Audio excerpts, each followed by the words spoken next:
ഇന്നലെ ഹൈക്കോടതിയുടെ ഭാഗത്തു നിന്ന് ഒരു ഉത്തരവുണ്ടായിരുന്നു. അത് ശബരിമലയിലെ സ്വർണ്ണപ്പാളികളുമായി ബന്ധപ്പെട്ടാണ്. എന്തുകൊണ്ടാണ് ദേവസ്വം കോടതി അറിയിക്കാതെ ചോദിച്ചിരുന്നു. ദേവസ്വം പ്രസിഡന്റ് പിന്നെ ഈ നാണയം തുട്ടുകൾ, ഭക്തന്മാർ നാണയങ്ങൾ വലിച്ചെറിയുന്നൊരു ശ്രീകോവിലിന്റെ മുന്നിൽ പോയിട്ടുള്ള ആളുകൾക്കറിയാം. അതിന്റെ ഭാഗമായിട്ട് നാണയത്തുട്ടുകൾ കൊണ്ട് കീറലുകളും കേടുപാടുകളും പറ്റിയിട്ടുണ്ട്.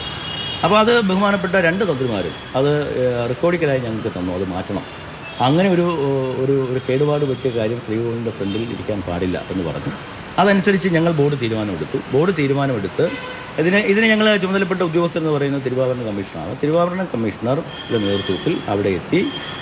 പിന്നെ ബഹുമാനപ്പെട്ട AO, പിന്നെ അവിടുത്തെ administrative officer, AEO, executive officer, പിന്നെ ഞങ്ങളുടെ വിജിലൻസ് വിങ് എന്ന് പറയുന്നത് പിന്നെ ഞങ്ങളുടെ ഉദ്യോഗസ്ഥരല്ല, പോലീസിൽ നിന്ന് ഡെപ്യൂട്ടേഷനിൽ വന്നിരിക്കുന്ന വിജിലൻസ് വിങ്, അങ്ങനെ ഉൾപ്പെടെ അവരുടെ ഒരു സാന്നിധ്യത്തിൽ അത് അനുജ്ഞ വാങ്ങി. അവിടെ ഭഗവാന്റെ ഒരു ഇംഗിതമാണ്. പിന്നെ അവിടെ നിന്ന് ഞങ്ങളിത് കന്നി 5-ന് മുമ്പ് ഇവിടെ കൊണ്ടുവന്ന് തിരികെ പ്രതിഷ്ഠിച്ചു കൊള്ളാം, ബഹുമാനപ്പെട്ട തന്ത്രിയുടെ നേതൃത്വത്തിൽ ശുദ്ധിക്രിയ നടത്തി പ്രതിഷ്ഠിച്ചു കൊള്ളാം എന്ന് അനുജ്ഞ വാങ്ങിയിട്ടാണ് പോയിരിക്കുന്നത്. അപ്പോൾ സ്വാഭാവികമായും ഇപ്പോൾ കോടതി ഇത് തിരിച്ചു കൊണ്ടുവരണമെന്ന് പറയുന്നു.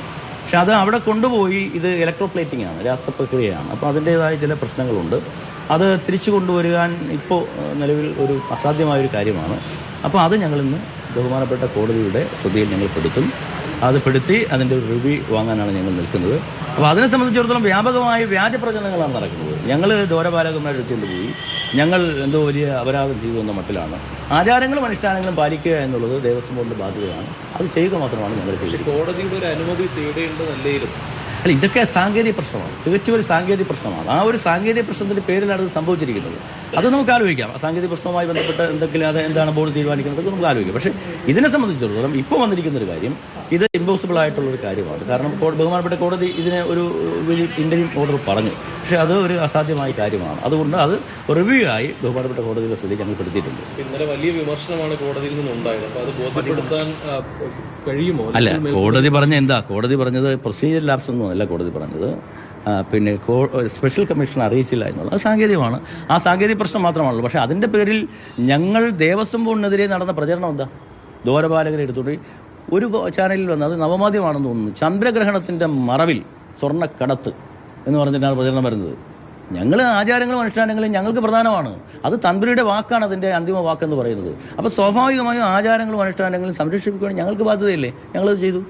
പിന്നെ അത് മറ്റതൊക്കെ സാങ്കേതികമാണ്, അത് നമുക്ക് ആലോചിക്കാം. എന്തോ പിന്നെ റെക്കോർഡിക്കലായിട്ടുള്ള നിർദ്ദേശമല്ലേ? ഈ വിവാദങ്ങൾക്ക് പിന്നിൽ ഈ അയ്യപ്പ സംഗമത്തിനെതിരായിട്ടുള്ള നീക്കമാണെന്ന് കരുതുന്നു. അതുണ്ടാവുമല്ലോ, സ്വാഭാവികമല്ലേ, അതൊക്കെ സ്വാഭാവികമായി ഉണ്ടാവുമല്ലോ. പിന്നെ നിങ്ങളെ ഞാൻ പറയുന്നില്ല, പക്ഷേ കുറേ സോഷ്യൽ മീഡിയ കാലമാണല്ലോ, എല്ലാം കൂടി കൊണ്ട് ഇറങ്ങുകയാണ്. ചന്ദ്രഗ്രഹണത്തിൻ്റെ മറവിൽ സ്വർണ്ണക്കൊള്ള.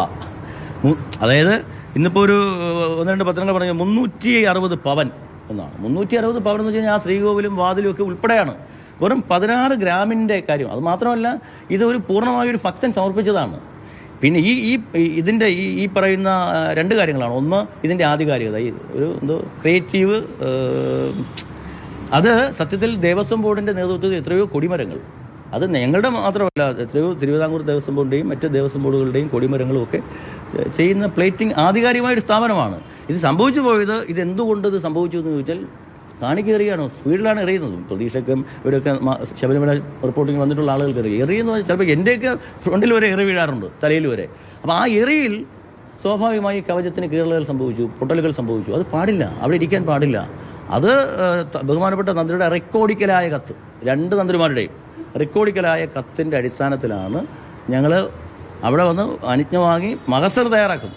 ഇവിടുന്ന് കൊണ്ടുപോകുന്നത് ഉൾപ്പെടെ അവിടെ എത്തി എല്ലാവരുടെയും സാന്നിധ്യത്തിലാണ്. വീഡിയോ ചിത്രീകരണം ഉൾപ്പെടെ അവിടെ കൊണ്ടുപോയി ചിത്രീകരിച്ച് നടപ്പിലാക്കി ഈ പറയുന്ന നമുക്ക് സമർപ്പിച്ച ഒരു ഭക്തനുണ്ടല്ലോ, അയാളും ഉണ്ട് അവിടെ. അയാളുടെ സാന്നിധ്യത്തിൽ തിരികെ കൊണ്ടുവന്ന് ഇവിടെ സ്ഥാപിക്കുന്നതുവരെ, ബഹുമാനപ്പെട്ട തന്ത്രിയുടെ നേതൃത്വത്തിൽ ശുദ്ധിക്രിയ നടത്തി അകത്ത് സ്ഥാപിക്കുന്നതുവരെ സുതാര്യമായ മഹസർ എഴുതി വീഡിയോ ചിത്രീകരണം ഉൾപ്പെടെയുള്ള പ്രോസസ്സാണ്. ഇതിനെ സംബന്ധിച്ചാണ് ഞങ്ങൾ എന്തോ വലിയ അപരാധം ചെയ്തു എന്നുള്ള മട്ടിലാണ് മാധ്യമങ്ങളിൽ പ്രചരണം വരുന്നത്. അത് ഞങ്ങൾക്ക് വിഷമമുണ്ടാകുന്ന കാര്യമാണ്. ഞങ്ങൾ ആചാരങ്ങളും അനുഷ്ഠാനങ്ങളും സംരക്ഷിക്കുവാൻ മാത്രമേ ഞങ്ങൾ പരിശ്രമിച്ചിട്ടുള്ളൂ. ആയിക്കോട്ടെ, കോടതി എന്താ പറഞ്ഞത്? കോടതി വേറൊന്നും പറഞ്ഞില്ല, ഒരു സാങ്കേതിക പ്രശ്നം മാത്രമാണ് പറഞ്ഞത്, വേറൊന്നും പറഞ്ഞില്ല കോടതി. പക്ഷേ വന്നത് അങ്ങനെ അല്ലല്ലോ. സാങ്കേതിക പ്രശ്നം ആയിക്കോട്ടെ, ആ സാങ്കേതിക പ്രശ്നത്തെ സംബന്ധിച്ചൊക്കെ ഞങ്ങൾക്ക് ബോർഡിന് വ്യക്തമായ കാഴ്ചപ്പാടുണ്ട്.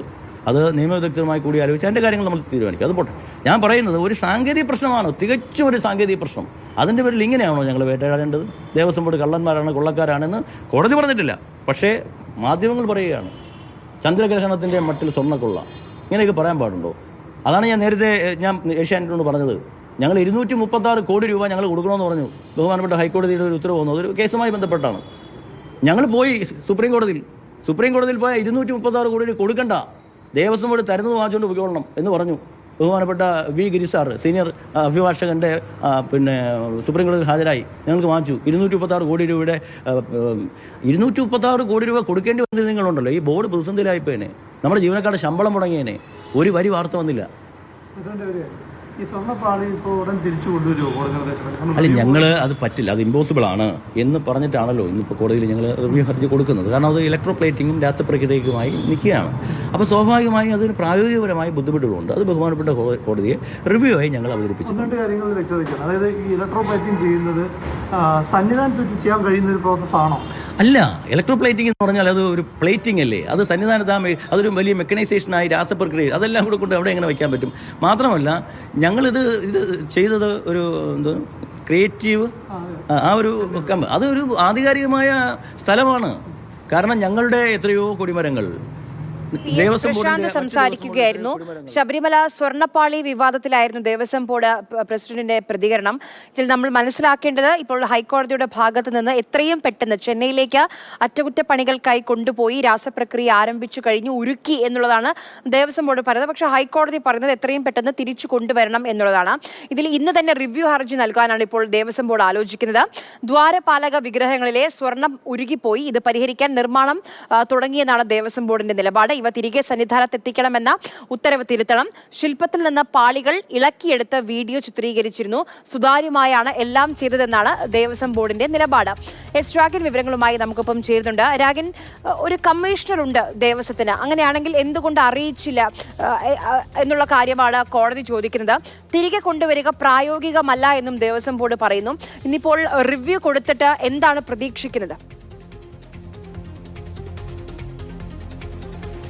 അതായത് ശബരിമല ശ്രീകോവിലെ ദ്വാരപാലക ശില്പങ്ങളിലെ സ്വർണ്ണപ്പാളികളാണ് ചെന്നൈക്ക് അറ്റകുറ്റപ്പണിക്കായി കൊണ്ടുപോയത്. പക്ഷേ അതിൽ വീഴ്ചയുണ്ടെന്നാണ് ഹൈക്കോടതി വിലയിരുത്തിയത്. തുടർന്നാണ് അത് അടിയന്തരമായി തിരിച്ചെത്തിക്കാൻ ഹൈക്കോടതി ഉത്തരവിട്ടത്. ഈ ഉത്തരവ് പുനഃപരിശോധിക്കണമെന്ന് ആവശ്യപ്പെട്ടുകൊണ്ടാണ് ഇപ്പോൾ ദേവസ്വം ബോർഡ് ഹൈക്കോടതിയെ സമീപിക്കുന്നത്.